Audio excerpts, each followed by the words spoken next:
Everyone, to start my presentation, I'm just going to give you a little bit more background around the GSMA and the role of the development fund within the GSMA.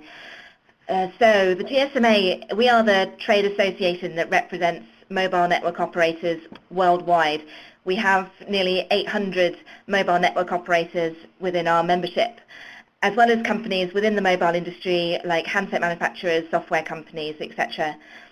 So at the GSM Association, we're focused on supporting the mobile industry to advance and grow, and on identifying and creating new opportunities for our membership. Within the Development Fund, we are focused on identifying and creating those opportunities which also accelerate the economic, social and environmental development. So we combine industry expertise of the GSMA and its members, and also we work very closely with international agencies and non-profit organisations to incubate and replicate the development of innovative, sustainable and scalable mobile money services. The Development Fund was launched in around 2006, and the MMU programme was launched in early 2009 with funding from the Bill and Melinda Gates Foundation. So on the next slide, I'm sure most of the audience who are joining this webinar today are aware of the importance of financial inclusion who are unbanked and therefore are forced to use informal methods of saving, spending, sending money. And these informal methods are often unreliable, insecure and expensive. So to put a bit of colour and context to this, when natural disasters hit areas of the world like Southeast Asia, tsunamis, etc., money that is saved under the mattress is literally washed away.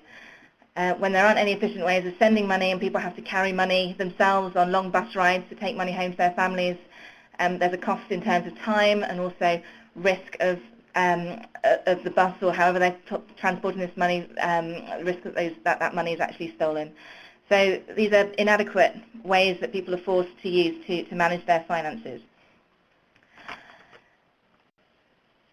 We know that although there are many people who don't have access to formal financial services, we know, like bank accounts, we do know that there are many people who have access to mobile phones.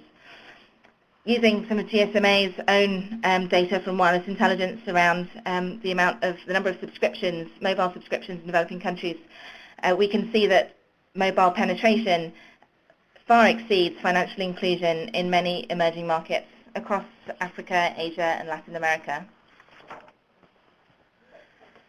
So there's clearly an opportunity to leverage mobile technology to increase financial inclusion. Within the MMU programme, or MMU, we're particularly focused on working with mobile network operators as we see that they have significant advantages over other players which can be leveraged for financial inclusion. I want to talk through what some of these assets are. However, we do also recognise that there are other models, and we hope to see kind of more deployments being successful, whichever model that they are pursuing. And we encourage learning across a number of different players within this space. The operators do have these three assets. Firstly, their distribution channels, which they use for airtime, but which also can be leveraged to offer other services, like mobile money services. So mobile network operators typically have airtime distribution networks that penetrate even the most rural areas within developing markets. And these agents can be used to provide cash-in, cash-out services for mobile money.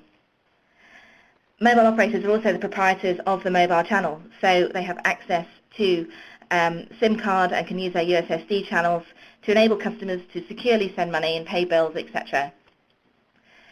And also, mobile network operators do have trusted brands in many developing markets. If you travel into rural areas, you'll often see small shops and fences or walls, billboards painted with MNO brands and colours. These brands are part of the lives of many people, even the most rural people, and they're brands that customers trust, which is hugely important for offering a financial service. Many of you may already have heard of the leading mobile money deployment in the world today, which is Safaricom's M-Pesa service, in Kenya.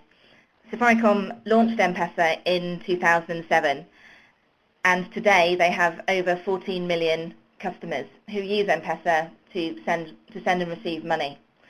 They have over 23,000 agents, and one of the stats that we're particularly excited about is that a huge proportion of M-Pesa's customer base was previously unbanked. So 75% of M-Pesa customers were previously unbanked, and we've seen that number rise dramatically over the lifetime of M-Pesa since it was launched. In total, over 70% of Kenya's adult population uses M-Pesa. There are a number of other deployments that also exist out there. In fact, we know that there are over 100 live deployments in the world today.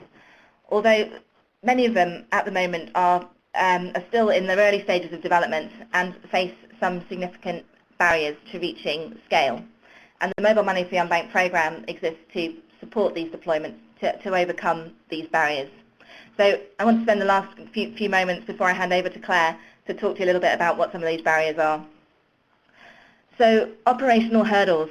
Mobile network operators and other mobile money providers need further support to better embed existing best practices around how to better leverage distribution channels for mobile money, how to better build, incentivize and manage agent networks, in particular agent liquidity. Market segmentation is also important, making sure that appropriate research is done to identify what customers' needs truly are for financial services within a market, and making sure that products are adequately meeting those customer needs. Driving customer activation is important. We've seen many deployments succeed in registering many customers, but what has been more of a challenge in some markets is activating those customers, turning them from registered customers to active customers who are using those services regularly. And as with any financial service, fraud and risk management is also important. So they're all examples of areas where there are some existing best practices which we'd like to see embedded more effectively, and where we also have some stuff to learn in these areas too. Regulation remains an issue in many markets. Financial regulators control or regulate mobile money, given it's a financial service. And there are some barriers which exist which either prevent some deployments from launching, or more commonly are preventing deployments from achieving significant scale and their full potential for financial inclusion. We've seen investment as being one of the challenges as well. We promote to operators or explain to the industry how mobile money is not like a typical value-added service. It requires significant upfront investment to help to make sure that the services are being marketed properly, to make sure that the right technology is in place, to make sure that agents are properly trained, etc., etc. So there is a need for significant upfront investment to be made, and adequate investment over the course of as the deployment grows and develops, to make sure that that network effect kicks off, and that a critical number of customers are required to keep the service sustainable, make the service sustainable. And this is a young industry. There are still a number of learning gaps where we can learn about mobile money, particularly around broadening the range of products that is being delivered through the mobile channel. And we see predominantly person-to-person money transfers as being a common product that's being offered by mobile money services, by mobile money deployments, and bill pay, but there's certainly an opportunity, we believe, to extend the range of services to meet more of the financial needs of unbanked customers, such as savings and microinsurance and microcredit. So at this point, I'd like to hand over to Claire Pennicoat to share some data and analysis from a recent survey that we conducted at the GSMA, which will provide a view of the size and growth of the mobile money industry today. Claire. Thank you, Seema. So since the launch of our program in 2009, we've been tracking the number of mobile money deployments serving the unbanked, and that number has increased significantly from 17 to 123, and the services are now available in 61 countries. Today, the most common services offered are P2P transfers, bill payments, and airtime top-up, while a handful of deployments are piloting innovative services such as micro savings or micro insurance, and Richard will talk more about this later.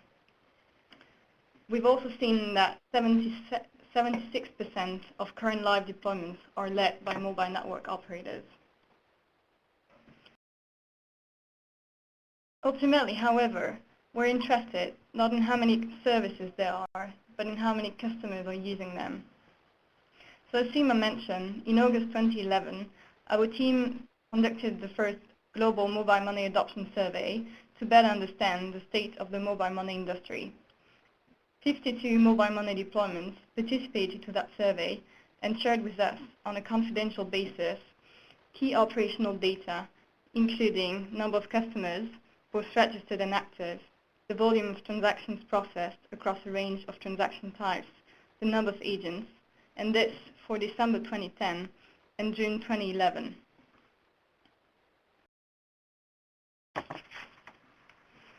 The 52 participants to our survey together reported over 60 million registered customers in June.